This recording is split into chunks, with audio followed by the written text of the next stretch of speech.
climate tracker on WION World is One.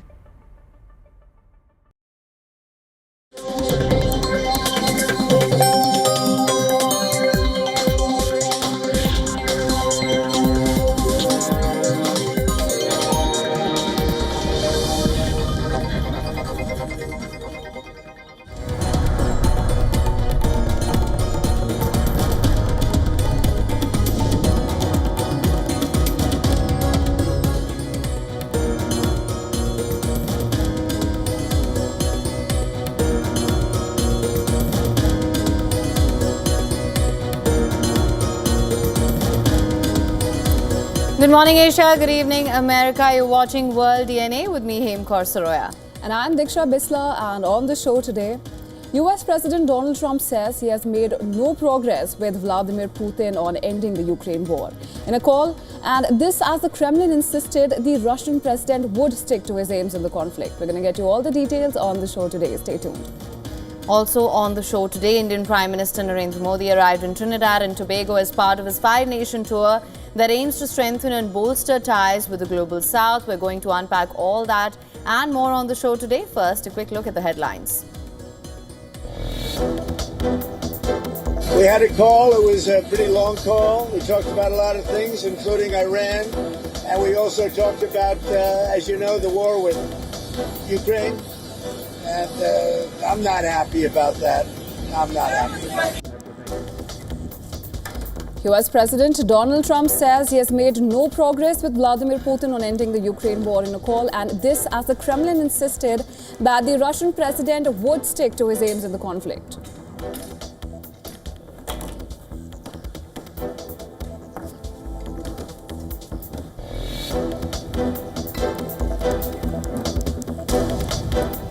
US President Donald Trump to sign his big beautiful bill on Independence Day after House clears the legislation. The signing ceremony to feature a military flyover the White House.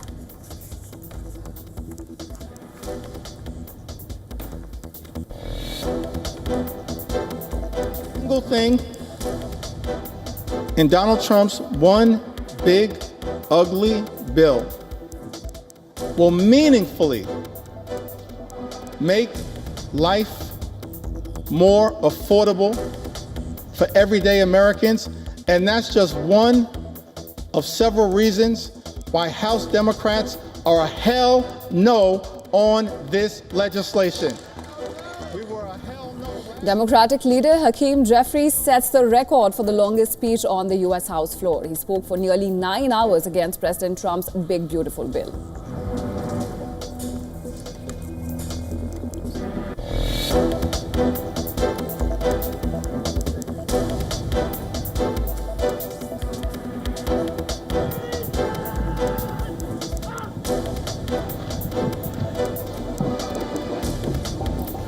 Prime Minister Narendra Modi lands in Trinidad and Tobago as part of his five-nation tour, gets a ceremonial guard of honor accorded with the highest honor of the country.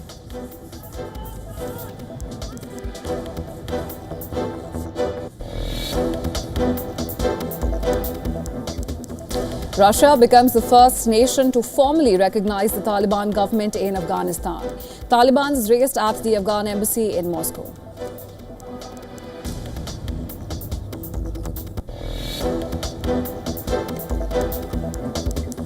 At least 2 people killed in Turkey's western Izmir province as blazes rage over a 7th day.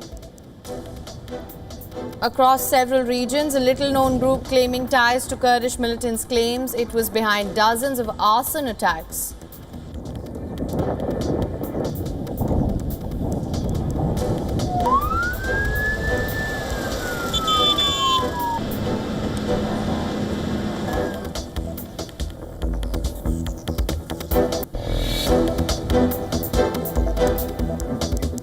Archaeologists discover 3,500-year-old city in Peru, the city that likely served as a trading hub, linking Pacific coast cultures with those in the Andes and Amazon.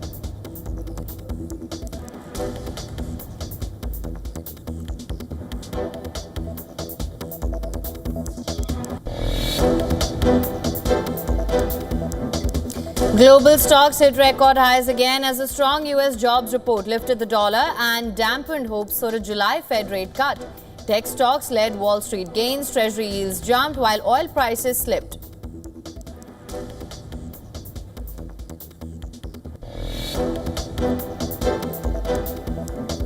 World number one Yannick Sinner is on track for his maiden Wimbledon title. The Italian breezed past Alexander Vucic to reach round 3.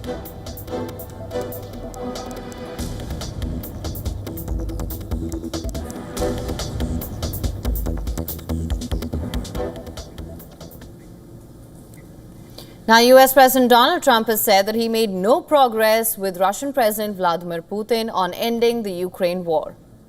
Well, this happened in a call on Thursday, and as the Kremlin insisted that the Russian president would stick to his aims in the conflict. While speaking to reporters at the joint base Andrews, Trump said that he and Russian President Vladimir Putin talked about Iran and the war in Ukraine during a pretty long call. He said that he didn't make any progress on a deal to end the fighting in Ukraine, and he is not very happy about that. We had a call. It was a pretty long call. We talked about a lot of things, including Iran. And we also talked about, as you know, the war with Ukraine. And I'm not happy about that. I'm not happy about that. No, I didn't make any progress with him today at all. Well, Trump's view of the call was unusually bleak. After most of his previous 5 calls with Putin since returning to power in January, he has given optimistic reports of progress towards a deal. Now, Trump's grim assessment came as US-led peace talks on ending the more than 3-year-old conflict in Ukraine have stalled, and after Washington paused some weapons shipments to Kyiv. In Moscow, the Kremlin said the call between Putin and Trump lasted nearly an hour, and that Putin insisted that he would not give up on Russian goals in the conflict with Ukraine.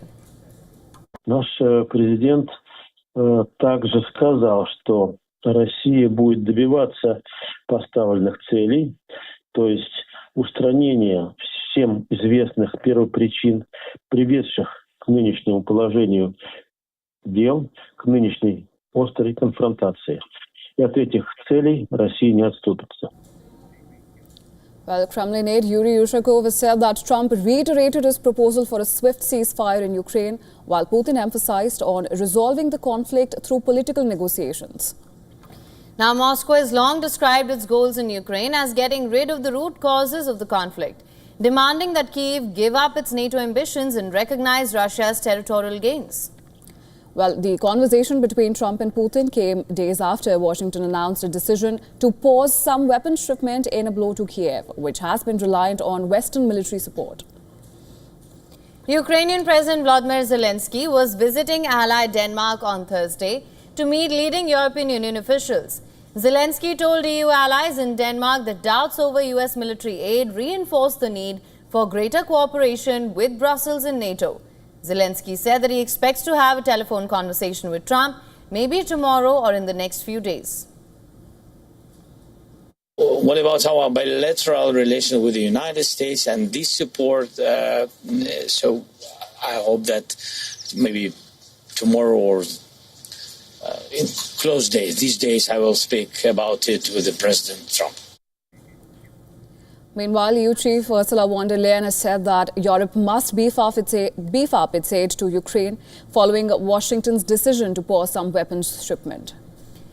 Danish Prime Minister Mette Frederiksen said Europe is not complete without Ukraine as she vowed to use Denmark's time leading the EU's rotating presidency to push for Ukraine joining the Union. Well, furthermore, German Foreign Minister Johann Wadephul is after the meeting with his Chinese counterpart Wang Yi for a bilateral meeting in Berlin, called on China to use its influence on Russia to help end the war in Ukraine. We must prevent Russia from waging this war with the supply of crucial war goods. I emphasized once again how important it is for China to do everything possible to ensure that such goods do not reach Russia from the People's Republic and ultimately support this war.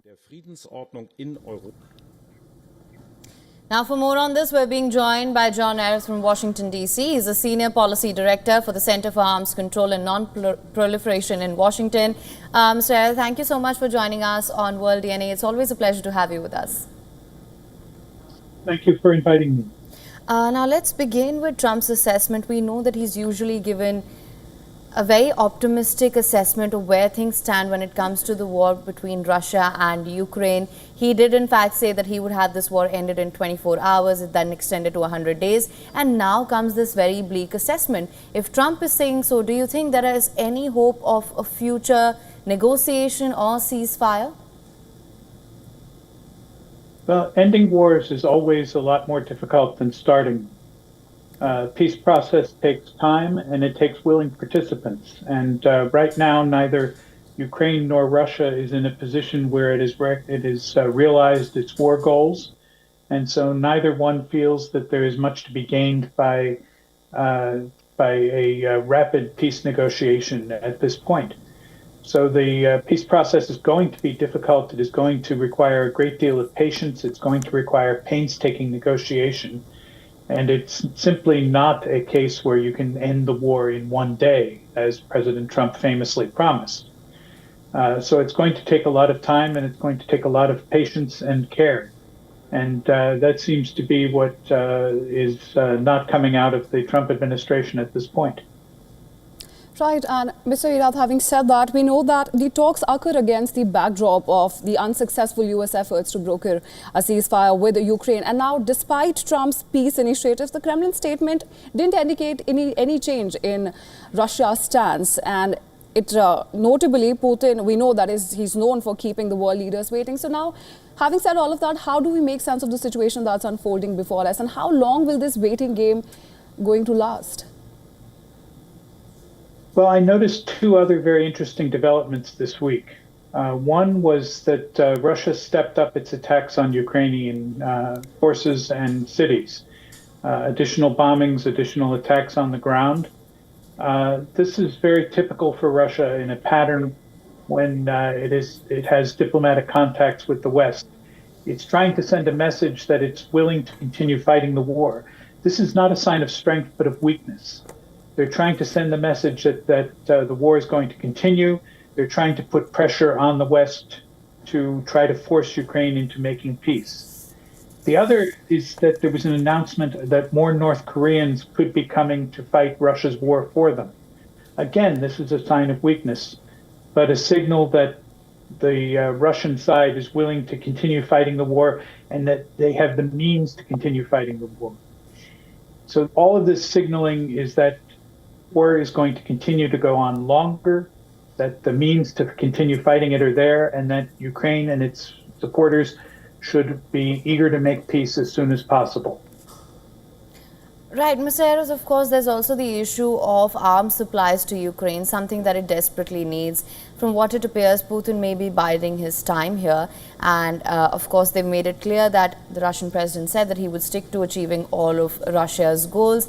What's your assessment of what Russia's goals right now are? We know it is that it wants Ukraine to recognize its territorial gains, but it's not going to stop there, is it? Russia's long-term goals are that the Ukrainian government should be replaced by one that is friendly to Russia, that will follow Russia's lead on its foreign policy. I think that as a short-term goal, Russia would be content with a end to the war that recognized the territorial gains, and then would take another war to replace the Ukrainian government. I think they will play a long game and be patient on that particular one. But right now, Russia got into a war that it didn't want.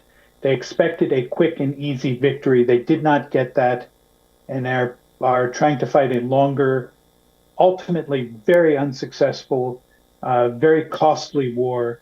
And they're trying to come out of it with something positive that they can show for the effort and for the tremendous losses they have suffered. Russia is an authoritarian state. They depend on the image of success to perpetuate that authoritarian government, and they need some success to continue. That's what is important to them, to be able to show some success coming out of the war. Right, Mr. Irath. And we also know that some crucial topics were omitted during this conversation, right? We know that the discussion on the US to halt certain weapon shipments to Ukraine, which is a major concern for Ukrainian allies, was also skipped during this conversation. And additionally, there was also no mention of a potential face-to-face between the two leaders. Now, there is a lot of uncertainty. Now, what is your assessment of it, and how do we sift through this arena of uncertainty, and what to expect going forward? We don't know for certain that these items were discussed or not discussed. It just was not part of the reporting that we had on the conversation. I think it was likely that there was some discussion of U.S. assistance to Ukraine. And what we know about that is that there are certain things that the shipments have been halted on. We know that there are other things that the shipments are continuing on. And the halt is perhaps temporary in nature. That's going to be discussed in Washington in the coming days and weeks, and we might see a resumption, perhaps tied to Russia's reluctance to engage in a real process toward ending the war. That's going to be something that will be much discussed. There's a lot of pressure from Congress to resume some of the shipments. So I think there's going to be some selective discussion of that in the coming weeks. All right, Mr. Thank you so much for joining us on World DNA with your insights and your perspective on this. Thank you very much for having me on. Right, US President Donald Trump is pushing for a new ceasefire between Israel and Hamas, saying that his top priority is safety for the people of Gaza. Now, this comment comes ahead of Israeli Prime Minister Benjamin Netanyahu's scheduled visit to the White House next week. I want the people of Gaza to be safe, more importantly. I want to see safety for the people of Gaza. They've gone through hell. Well, according to reports, President Trump will offer his personal pledge on ending the war along with a phased deal that includes the release of hostages and the continuation of peace negotiations. The so-called Witkoff framework includes a 60-day ceasefire and a U.S. guarantee of continued diplomatic engagement, even if a permanent agreement is not immediately reached. Now, pressure is building on Israeli Prime Minister, who visited Nir Oz kibbutz on Thursday with his wife. Netanyahu met survivors of Hamas's 2023 attacks and freed hostages from the community and vowed to bringing back the remaining hostages as well.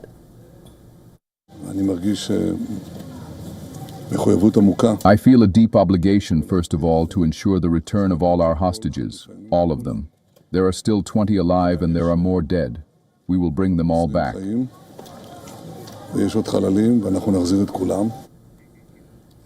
Netanyahu faced criticism from Israeli protesters and Germany's ambassador, who demanded a ceasefire deal for the sake of hostages still held in Gaza. It's clear that only a deal is the surest way to bring the hostages home. That's how it worked in the past, and it can work again. Not a war that goes on forever, but a deal with all the difficulty of closing a deal with Hamas.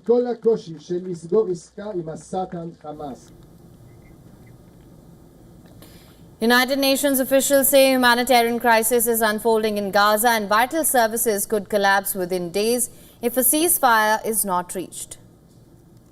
Without an urgent influx of fuel, incubators will shut down. Ambulances will be unable to reach the injured and the sick, and water will not be able to be purified. The delivery by the United Nations and our partners of what little of our life-saving humanitarian aid is left in Gaza will grind to a halt. The Secretary General once again calls for full, safe, and sustained humanitarian access so aid can reach people who have been deprived of the basics of survival for way too long. Meanwhile, Israeli-backed American organization Gaza Humanitarian Foundation, the GHF, has denied the report that American contractors guarding the foundation's aid sites in Gaza were using live ammunition and stun grenades as hungry Palestinians scrambled for food. The Israeli military, which partners with GHF on security, called these reports propaganda pushed by Hamas and denied deliberately harming civilians. The reports about the extensive casualties allegedly at the distribution center are lies. It's another piece of propaganda from the terrorist organization Hamas as part of its broader plan to obstruct the distribution of aid. Unfortunately, lies are being spread daily. Now, US President Donald Trump scored a massive legislative victory as the US Congress cleared his big, beautiful bill after a long debate. A jubilant Trump said that the bill's passage would supercharge the U.S. economy into a rocket ship. And we're sort of celebrating like the biggest bill of its kind ever signed. And it's going to make this country into a rocket ship. It's going to be really great. Now, Trump also announced that he will sign his tax cut legislation during a ceremony on Friday at the White House. The event will feature a military flyover to mark the occasion. A small group of Republican opponents finally fell into line after Speaker Mike Johnson worked through the night to coddle dissenters. Now the bill squeezed past a final vote, 218 to 214. The White House declared victory on social media and said Trump would sign the bill into law on Friday, the July 4th Independence Day holiday. Now, the timing of the vote had slipped back to Thursday as Democratic leader Hakeem Jeffries spoke against the bill for nearly 9 hours to delay the proceedings. Now, Jeffries seized the leader's prerogative for unlimited debate and set the record for the longest House floor speech by speaking against the bill for hours. Until victory is won. I yield back.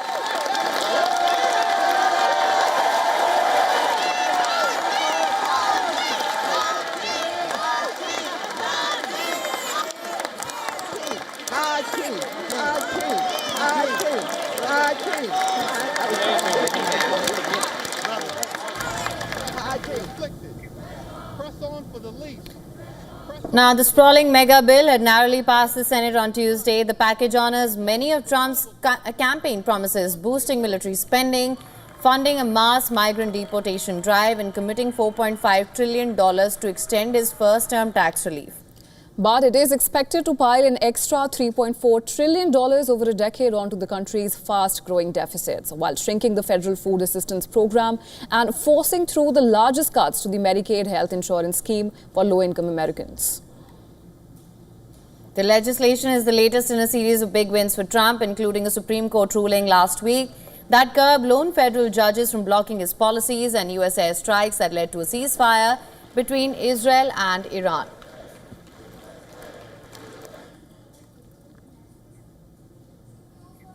And for more on this, our correspondent Susan Tehrani has sent us this report. Take a look.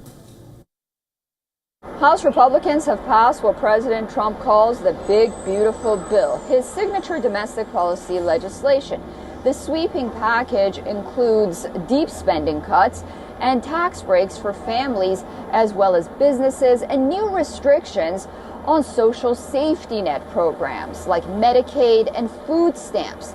Supporters argue that it will reduce the deficit over time while boosting economic growth, while critics argue that it may hurt vulnerable Americans and widen inequality. After weeks of tense negotiations and pressure campaigns, enough GOP holdouts were won over to secure the final passage. A signing ceremony is planned for Friday at the White House on the 4th of July, where President Trump is expected to tout this as one of his biggest legislative wins of his presidency. Susan Tehrani reporting from New York for WION World is One. Did Meta CEO Mark Zuckerberg crash President Trump's classified briefing in the White House? Well, a recent report in the US media claimed that Zuckerberg wandered into a classified Oval Office briefing before being sent out. But the White House is saying that that's not what exactly happened. Well, the report by NBC News cited sources saying that Zuckerberg entered unannounced during a discussion on military's next-generation fighter jet. The report claimed that Zuckerberg's sudden entrance stunned the Pentagon brass. The Meta CEO was eventually asked to wait outside. However, the White House was quick to issue a denial, with one senior official claiming that these reports mischaracterized the situation. As per another US media report, a senior White House representative explained that Zuckerberg was there to briefly greet the president. He said that there was no request for him to leave, adding that he popped in just to say hello at the president's request and then left to wait for his meeting that was scheduled for after the briefing. Our responsibility, and that was a big mistake.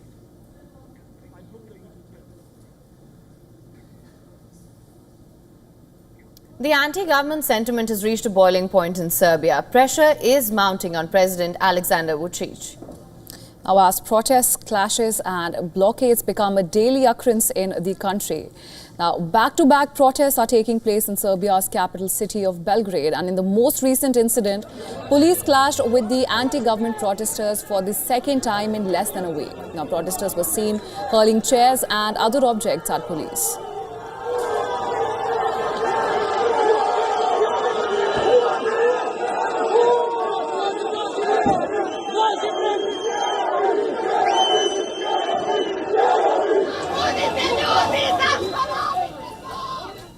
Now, this escalation follows a violent weekend rally on the 28th of June. The protesters are calling for snap elections and an end to the 12-year-old rule of President Alexander Vučić.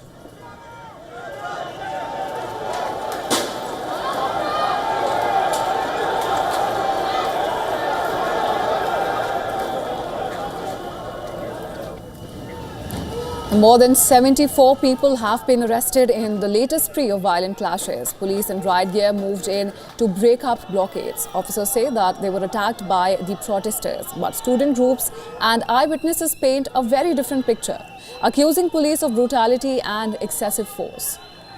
Now, protests in Serbia began 8 months ago due to a deadly incident in November last year, when a railway station canopy collapsed in Novi Sad, killing 16 people. Since then, a broad coalition of various groups have mobilized nationwide, demanding accountability and democratic reform. Well, the tragedy has ignited mass protests against President Vučić, who is facing heat for corruption and negligence in state infrastructure projects. But President Vučić has stood firm, refusing to call for early elections or bow to public pressure.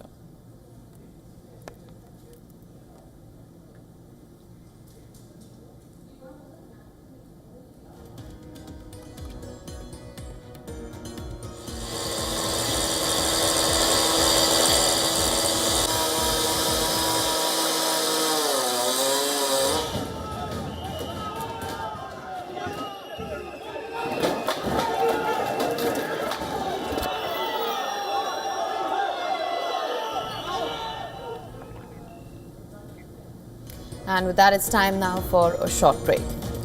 But on the other side of world DNA, Indian Prime Minister Narendra Modi arrived in Trinidad and Tobago as part of his 5-nation tour. PM Modi landed at the Piarco International Airport in the capital port of Spain, where he was given a ceremonial guard of honor. We're going to get you all the details on the other side of the show.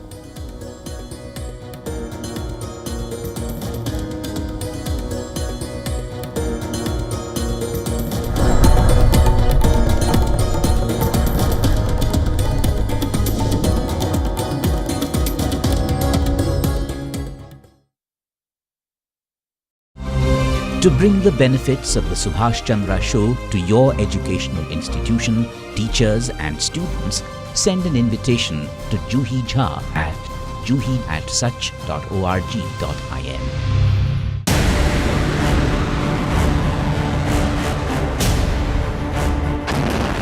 This week on West Asia Post, Iran and Israel are both claiming victory in a war that lasted 12 days. So, who actually won? Iran's missiles rained down, high-profile targets struck. A focus on Israel's scientific and military hubs that took direct blows. And a visit to the ruins of Aleppo in Syria. Mountains of rubble, shattered lives, rebuilding remains a challenging far cry. Watch the West Asia Post with me, Radi Francis, every Friday at these times, only on WION World is One.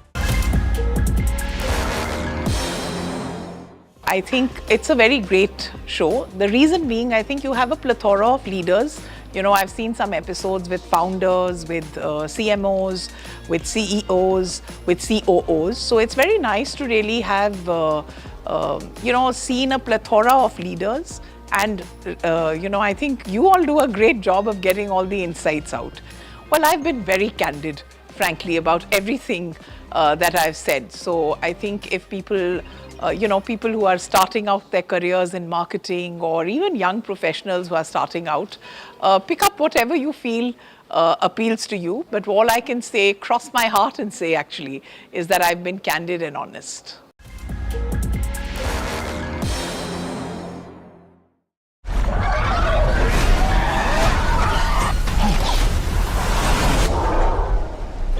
It's the Jurassic weekend. From star-studded interviews to everything you need to know about the latest film. Get ready to dive into the world of dinosaurs. And find out what K-pop sensation BTS is up to. All this and much more with me, Diksha Bisla, on WION at these times.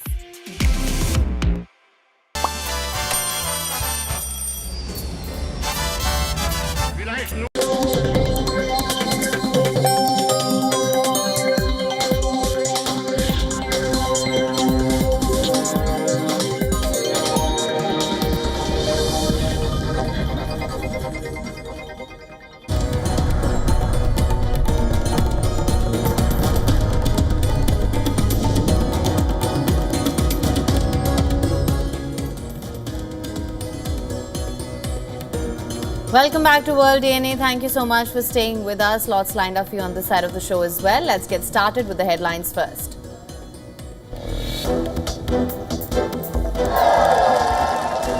Did I hear what I think I heard? No country has ever, there's never, don't worry, it's only fireworks, I hope. Famous last words. My famous last words. Trump said, don't worry, it's only fireworks.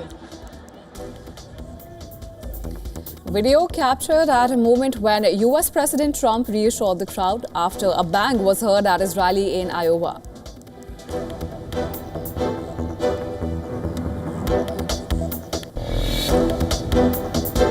The call, it was a pretty long call. We talked about a lot of things, including Iran. And we also talked about, as you know, the war with Ukraine. And I'm not happy about that. I'm not happy about it. US President Donald Trump says he made no progress with Vladimir Putin on ending the Ukraine war in a call. This as the Kremlin insisted the Russian president would stick to his aims in the conflict.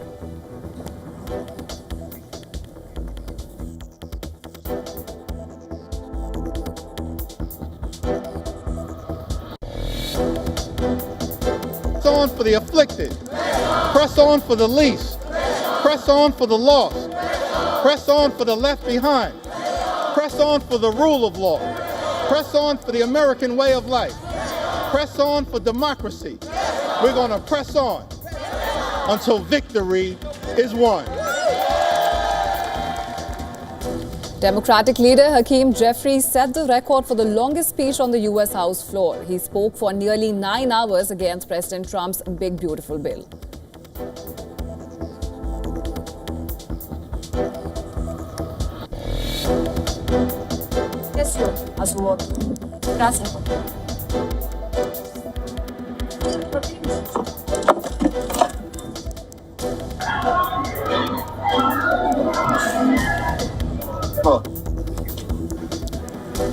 Bolivia's Congress erupts into chaos during a debate on controversial lithium contracts with Chinese and Russian firms. An opposition lawmaker was attacked by another member as she was speaking while lawmakers pushed, shouted and threw stacks of paper.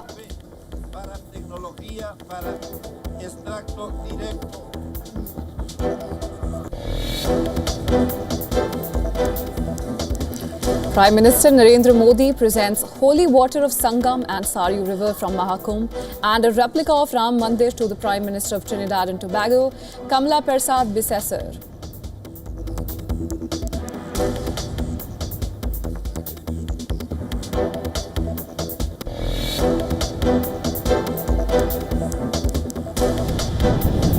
At least 2 people killed in Turkey's western Izmir province as blazes raged for a 7-day across several regions. A little-known group claiming ties to Kurdish militants claims it was behind dozens of arson attacks.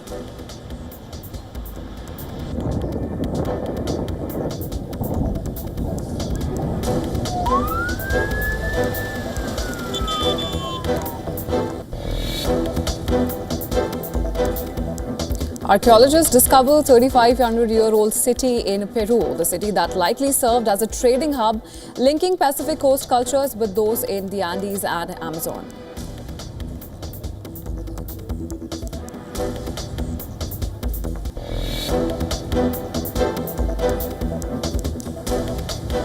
Nvidia surged towards a record $3.92 trillion valuation, briefly surpassing Apple as the most valuable company ever, fueled by soaring demand for its AI chips amid a global tech arms race.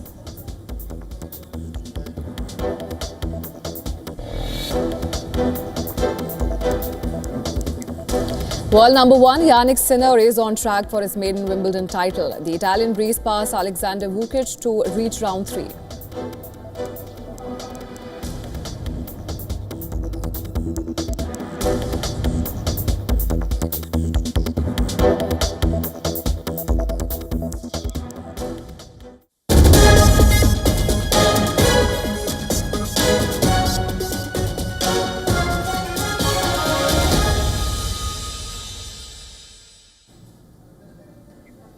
Indian Prime Minister Narendra Modi has arrived in Trinidad and Tobago as part of his 5-nation tour that aims to strengthen and bolster ties with the global south.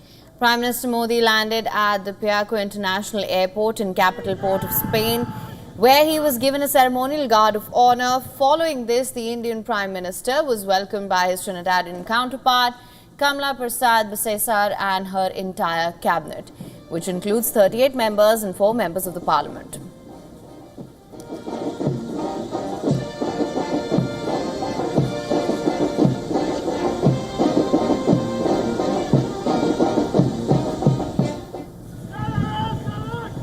The entire cabinet gave a historic welcome to Prime Minister Modi by wearing Indian attire. After this, Prime Minister Modi received a grand welcome from the Indian diaspora with Bhojpuri Chota in Port of Spain.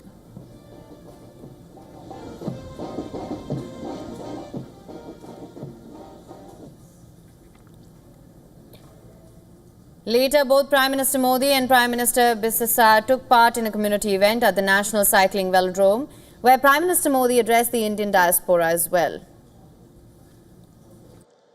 That the journey of the Indian community in Trinidad and Tobago is about courage.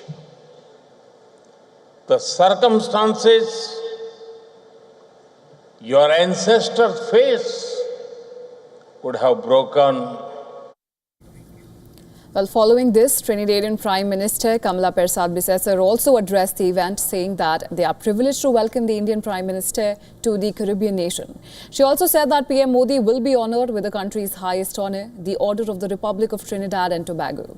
She further added that both India and Trinidad and Tobago will also sign multiple memorandum of understandings.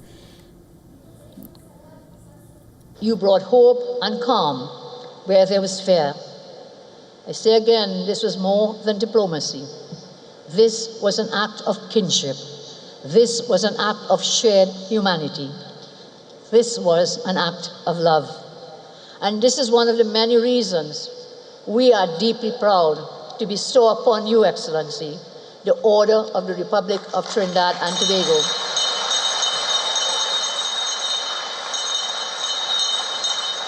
Our nation's highest honor tomorrow.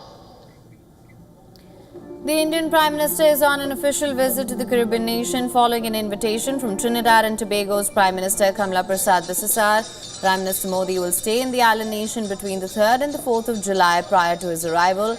The Indian Prime Minister in a post on X said that he is looking to deepen his ties with the Caribbean nation.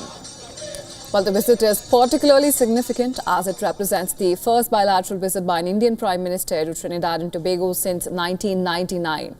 While this may be his first official trip, PM Modi's connection with Trinidad and Tobago dates back to August 2000, when he attended the World Hindu Conference at the Cascadia Hotel in Port of Spain. Now, earlier, Prime Minister Modi inked 4 memorandums of understanding, including to strengthen bilateral cooperation in key areas such as culture, health, standardization and institutional dialogue with Ghana. The Indian Prime Minister also held delegation-level talks with Ghanaian President. Prime Minister Modi will next visit Argentina, Brazil and Namibia as part of his 5-nation tour.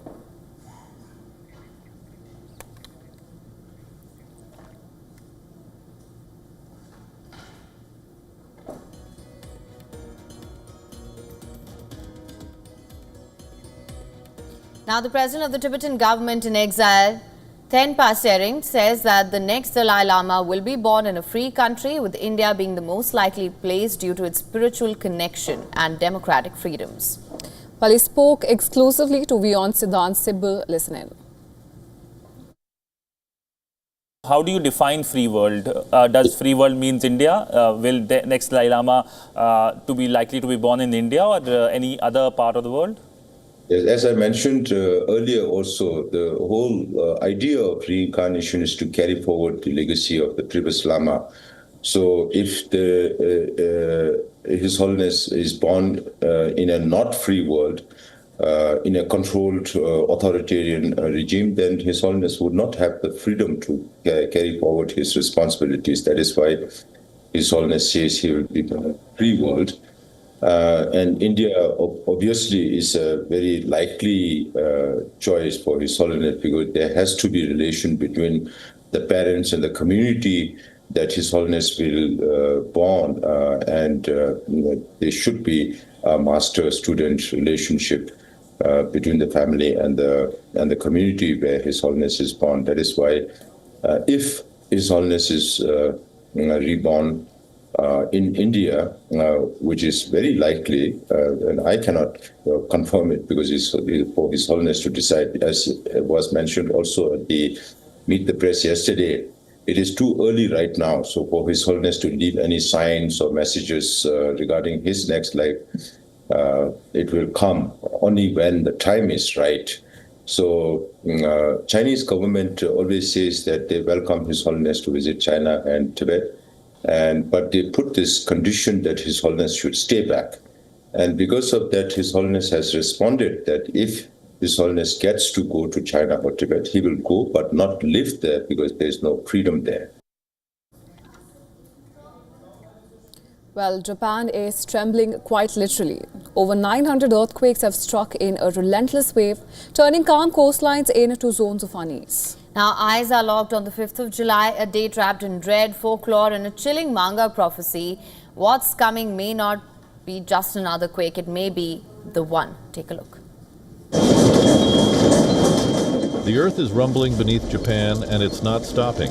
In the past 2 weeks alone, over 900 earthquakes have rattled on a remote island, is unleashing a storm of seismic fury that feels less like nature and more like a warning.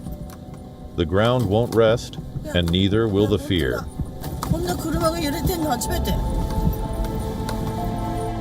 The rumor originates from a 2022 Japanese comic book, The Future I Saw, which features a dream for seeing a tsunami and is also available in Chinese. The popular manga artist, known for eerily accurate past predictions, forewarned of a catastrophic disaster striking Japan in early July, specifically pinpointing July 5th. The fears of a megaquake have led to flight cancellations and reductions in service, affecting tourism. Experts are repeatedly asserting that these are just rumors. There are 3 conditions for earthquake predictions: timing, location, or its magnitude. With today's scientific technology, we cannot predict an earthquake. Such spreading rumor is a hoax. Now, over the past 2 weeks, the remote Tokara Islands, part of Japan's Kagoshima Prefecture, have been battered by close to 1,000 tremors, with over 235 striking in a single day. Tokyo now has urged the 89 residents of a small southern island to evacuate. Despite the assurances from the Japanese government, people are worried what if the prophecy is right? What if these tremors are the prelude, the foreshocks to something unspeakable? Japan lies on the Pacific Ring of Fire, a geological crucible where colossal tectonic plates collide. This makes it one of the most seismically active regions on Earth, prone to devastating earthquakes and the subsequent terrifying tsunamis, one of humanity's deepest primal fears. Bureau Report, WION World is one.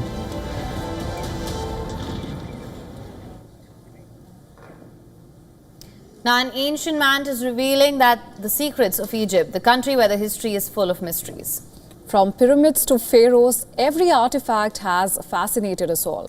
Scientists were stunned when they opened a sealed clay jar. Now, this jar was hidden deep within a tomb carved into an Egyptian hillside. It was opened after nearly 5,000 years, and the findings are very exciting. From a single tooth, scientists have recreated the entire genome of a man. This ancient man has revealed a genetic link between the cultures of ancient Egypt and Mesopotamia. The story begins 20 years ago. A tomb system was excavated in Nuriarat. About 100 skeletons were found. One of them was this man. Now, in a groundbreaking breakthrough, researchers managed to sequence the whole genomes of the teeth from the teeth of a remarkably well-preserved skeleton found in a sealed funeral pot in an Egyptian tomb site dating between 4,495 and 4,880 years ago. It's very fascinating because it allows us to take a big step into the ancient DNA record of Egypt. And one of the things we're trying to reconstruct is this individual's ancestry, to which other individuals that lived old before his time can he trace his ancestry going backwards. And we found that he has broadly Middle Eastern or North African ancestry. Shielded from Egypt's blistering heat by the ceramic vessel and a rock-cut chamber, the bone stayed astonishingly intact. The man was roughly 60, arthritic and probably a potter, yet his resting place was a high-status grave dating to the dawn of pyramid building. Researchers at London's Francis Crick Institute coaxed ancient DNA fragments into a readable genome, an achievement long thought possible in Egypt's climate. What they found redraws the map of early civilization. 4/5 of the genome matches North African ancestry around Egypt, and remaining 5th points east homeland of Mesopotamia states. Bone wear hints at that the man spent years hunched over a wheel, an invention that spread into Egypt around the same time as well. Now, his elite burial suggests exceptional skill or patronage, adding a human twist to Old Kingdom society as the Great Pyramids were risingly published in Nature. The single genome opens a door researchers once thought was closed. Teams are now probing museum collections for similarly sheltered remains, hoping to build a fuller genetic record for the civilization that lit the ancient world.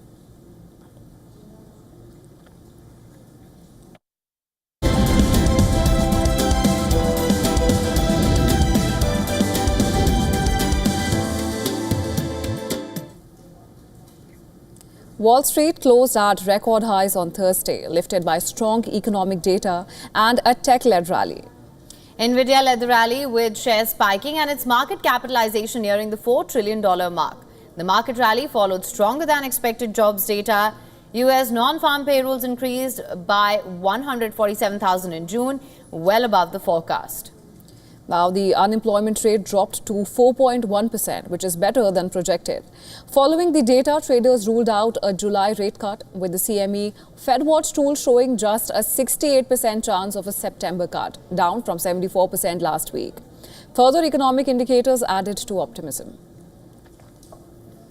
I think the market's hitting new all-time highs is something that is likely to continue, and that's not just my opinion, but rather history. If you go back to World War II, you realize how swiftly we went from a new all-time high on February 19th to a 10% correction. That was only 22 calendar days. Swift declines tend to imply shallow sell-offs and fairly rapid recoveries, which is exactly what we got. Also, history says that we tend to advance another 10% before being vulnerable to a decline of 5% or more. So I still think, at least in the near to intermediate term, meaning over the next several months, we still have upside potential. Meanwhile, jobless claims fell to a 6-week low, signaling strength in the labor market. Meanwhile, U.S. services sector activity picked up in June, though employment within the sector contracted for the third time this year. Thursday's session saw lighter trading volumes as markets closed early ahead of the Independence Day holiday.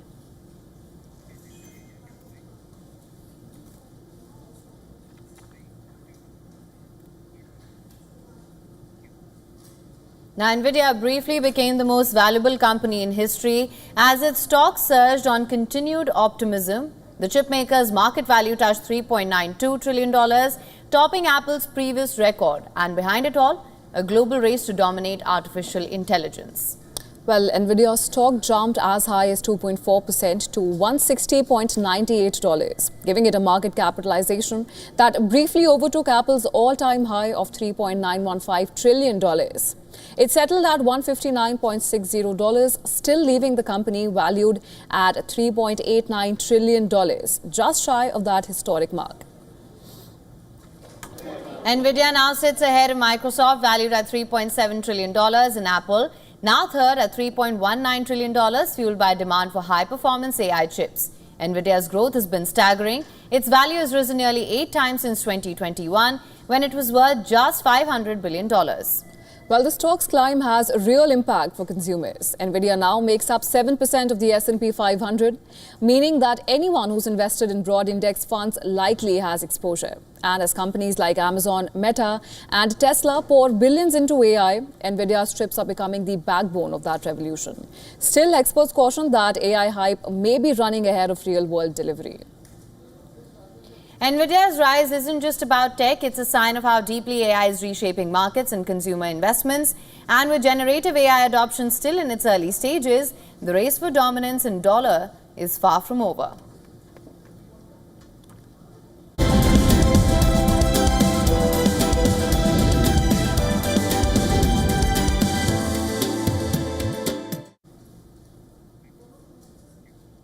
Time for some updates from the world of sports now. Novak Djokovic, who cruised into the third round at Wimbledon, has insisted that his post-match celebration is not politically motivated.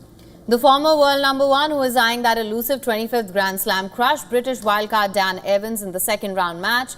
The 38-year-old needed just 1 hour and 47 minutes to win the contest 6-3, 6-2, 6 on centre court. But after his victory, for the second time at Wimbledon, the Serb broke into an unusual dance routine. He pumped his hands towards the ground, then to the sides and above his head. Well, the gesture has been controversial in Serbia. The term pump has become synonymous with the student-led protest. The movement began after a railway station canopy collapsed in Novi Sad last November, killing 16 people. Now, Djokovic had previously praised protesting students and even dedicated his Australian Open win to a student injured during a demonstration. But the 7-time Wimbledon champion insists that this celebration has nothing to do with politics, saying it's just a personal moment with his children. And I'm quoting him here, "It's something between me and my children. We have a song, it's called Pump It Up. I don't know how many of you guys know that. It's quite an old song, good rhythm. So yeah, we're pumping, we love pumping, we pump after every win." The 7-time champion eases into the...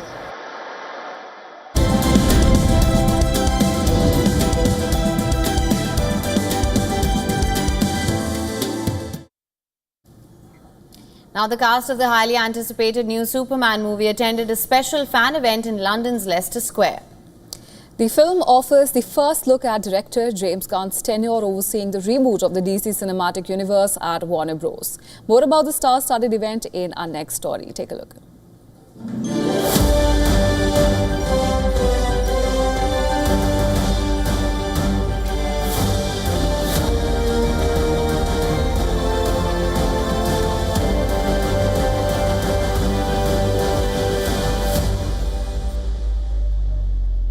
Superman is about, in a world where there's so much meanness and so many petty things happening, Superman, who can often be seen as old-fashioned or, too earnest, too kind, he is those things. And I think that's the most rebellious thing that you can be in this day and age.